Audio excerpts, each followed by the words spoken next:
começou a voar. Eu vi que eu era a trava do meu negócio.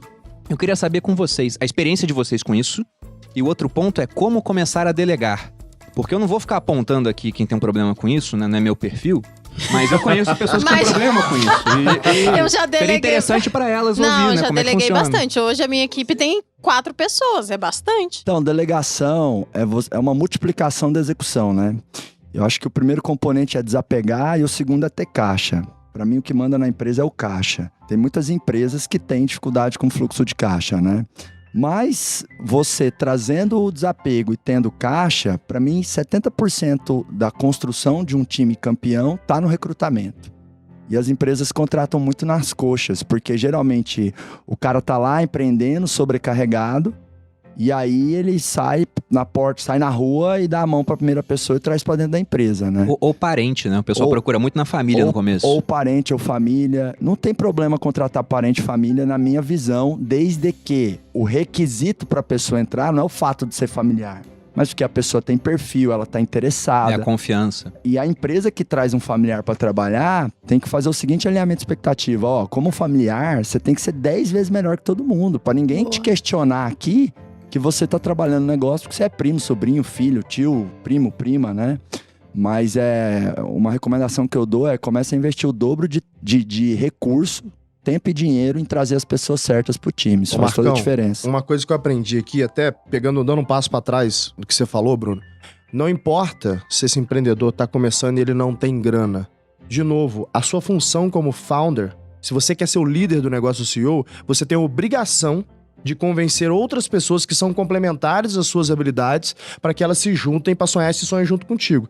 Se você não tem essa habilidade, não tem problema nenhum, mas você precisa encontrar um sócio que tenha. Então, todo empreendedor que eu conheço que é bem sucedido, ele conseguiu tirar leite de pedra. O que é tirar leite de pedra? Tu falar por mim mesmo. Em 2011, cara, quando a gente tava montando a EasyTax, eu era um fudido. Não tinha grana pra nada, endividado, na verdade, nem cheque especial pra usar eu tinha. E eu consegui 2 developers em 2011, hein, gente? Se hoje é difícil, imagina 2011. Eu consegui 2 developers pra se juntar a mim, porque eu até sei Python, mas não o suficiente pra poder fazer um software que é linguagem de programação, né? Que é a linguagem de programação. Pra isso. Mas eu consegui 2 ali, e um super experiente, né? Tinha mais de 12 anos de experiência, era um cara até reconhecido no Rio de Janeiro, Destaque nasceu no Rio de Janeiro, eu morava lá, pra trabalhar comigo, sendo que eu não tinha R$1 pra pagá-los. Na verdade, eu tava falando de uma ideia em 2011 que os investidores e empreendedores no Brasil me falaram que se a EasyTax fosse pra ser bom, se esse negócio desse certo mesmo, já tava dando certo nos Estados Unidos. Então não tava na hora. É isso que eu recebi. Não tá no timing de você fazer isso. Foi em 2011. 4% da população brasileira tinha smartphone. Né? Não era nada. Então era super incipiente. Eu acho que eu usei Uber a primeira vez em 2015, por exemplo. Faz sentido. Então foi muito incipiente mesmo. Muito incipiente. Assim, não era... Na verdade, o mundo começou com essa história entre final de 2010 e mês de 2011. A gente nasceu no mês de 2011. A EasyTax. As coisas meio que nascem juntas, sabe? As ideias meio que nascem juntas, assim. Ninguém sabia de ninguém, porque o crawler, né? O robozinho do Google que fica indexando conteúdo, não tinha nem tempo de indexar esses conteúdos que eram muito incipientes. Mas por que eu contei esse troço? Falei que ia dar um passo pra trás pra chegar lá, tá? Então, primeiro, você tem que parar de usar de desculpas, o macroambiente não me permite, o meu caixa não me permite, eu não consigo. Não. Talvez você não seja a pessoa certa. E tá tudo bem. Não é porque você teve a ideia do negócio, você tem que ser o CEO ou não. Ideia todo mundo tem, né? Ideia, como meu avô falava pra mim, né? Vale 10 centavos a bacia. Né? O que vale, de fato, é a execução. E aí, o segundo ponto, né? Uma vez que eu achei essas pessoas, como que eu aloco esses recursos? Então, da mesma forma que vocês costumam ouvir o Bruno Perini falar sobre a alocação de recursos, imagina que você tem um caixa no mês ali, eu tenho R$10.000 no mês pra poder fazer a alocação, né? Você decide, de acordo com a sua estratégia, pra onde que vai essa alocação. A mesma coisa acontece para as pessoas, né? Afinal, são recursos humanos, né? Então, são as pessoas que eu tenho pra trabalhar ali. Aonde eu vou alocar essas pessoas? Bom, eu tenho recursos pra ter 2 pessoas novas aqui. Então, o que eu vou fazer? Eu vou traçar uma matriz na minha companhia. Quais são as principais alavancas de crescimento do meu negócio? Então, se eu estou começando o meu negócio, a principal alavanca de crescimento para esse negócio é validar que, de fato, esse é um negócio pelo qual as pessoas querem pagar. Ou seja, validar que eu estou, de fato, querendo resolver um problema. Tem um dado para vocês. Mais de 80% das startups com menos de 2 anos morrem porque estão criando um produto que ninguém quer comprar. Ou seja, estão resolvendo um problema que não existe. E parece louco eu falando isso, falar, é óbvio, né? Mas não é tão óbvio, não. Porque muitas vezes eu quero fazer o que a gente chama de melhoras incrementais. Ou seja, a gente está gravando aqui um podcast e aí o Bruno sobe esse podcast via um software para poder fazer a montagem desse troço. Aí o cara fala assim, mas esse software não tem essa coisa. Ele fala, vou criar uma startup que vai ter esse software com essa coisa. E ele cria essa startup. Aí as pessoas vêm e falam assim, não, o outro software tá ótimo. Aí o outro software fala, pô, essa coisa é legal, copia. Acabou. Morreu outra empresa. Então são as melhores incrementais. Então o que eu tenho que fazer? Eu tenho que entender, primeiro, qual é a minha principal alavanca de crescimento. Se eu tô começando, o meu MVP, meu Minimal Viable Product, né? Um nome bonitinho para protótipo funcional. Então, como que eu vou montar esse protótipo funcional para de fato provar que existe demanda, que as pessoas querem comprar esse meu produto e recomprar ou recomendar, que a gente chama de Product Market Fit, né? Que é saber que as pessoas estão comprando, recomprar ou recomendando aquele meu produto. Então eu preciso de um engenheiro para poder construir esse produto junto comigo.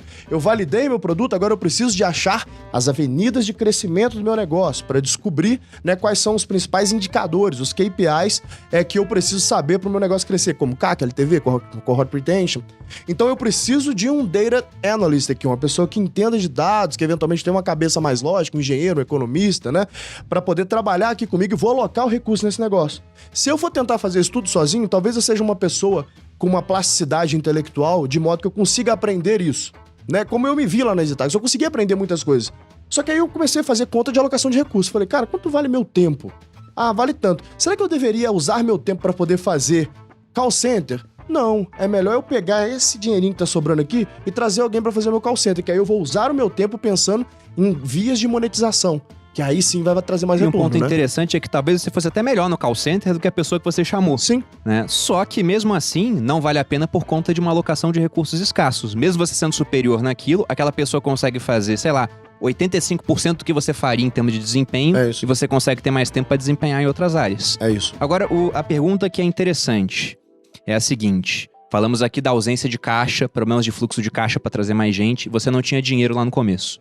Como que você fez para ter essas pessoas? Você deu parte do equity? Então, exatamente. Então, tá se falando muito dessa história de equity agora, né? Esse é um negócio que faz parte da minha jornada há muito tempo, porque o que é o tal do equity, né? Quanto que vale aquela parcela da companhia. Então, a gente chega num valuation, num valor da companhia. Então, digamos que a companhia tem ali 1.000 ações emitidas, cada ação vale X, então eu vou dar um percentual daquela ação, então esse percentual é um bloco com, sei lá, 10 ações, quer dizer que ela vale tanto, e eu chego nesse valor da companhia. Então, o que eu faço, né? Eu tenho duas formas de remunerar e atrair essas pessoas. A primeira forma, via equity, de fato, colocar essa pessoa no meu contrato social, e aí você tem as vantagens que ela está dentro do contrato social, mas tem a desvantagem também. Que é como um sócio, no Ele caso. é o sócio, de fato. Só que tem a desvantagem, né? Porque se você quebrar, quebra junto. E você tem uma outra que é o stock option. Qual a diferença do equity pro stock option? O Marcão sabe que ele viu isso no G4. O stock option é preferência de compra. Então você tem a preferência de comprar um bloco da minha empresa a um valor pré-fixado. Para que eu faria isso? Você faria porque é o seguinte, a empresa está entrando agora no Tá grupo primo. crescendo. Ela vai crescer. Então, esse valor desse bloco, ele vai se valorizar. Então, no momento lá, você vai ter que pagar o que a gente chama de strike price, né? Que é o preço para poder ter o direito de compra, né? Para ter a empresa outorgar esse direito de compra desse bloco de ação. Só que você vai pagar, às vezes, 4, 5 vezes menos, dependendo do período de tempo, né? E tanto que ela cresceu, do que ela vale. Né? Esse é o tal do strike price. E aí, sei lá, o grupo primo fez o IPO.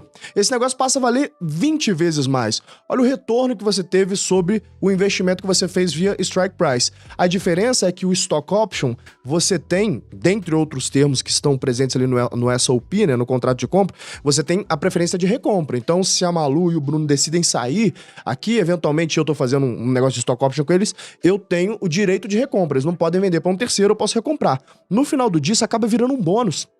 Porque se eu tô te dando um valor e você tem que pagar por esse valor, e você surfa a valorização, justo, você tá criando valor, você tem que surfar a valorização, mas eu posso comprar de volta no momento que você não quiser mais fazer parte daquela criação de valor, é como se eu te desse um bônus, que diferença tem? Só que eu dou um bônus fazendo com que a pessoa seja cabeça de dono. Isso muda tudo, alinhado viu? com o negócio, né?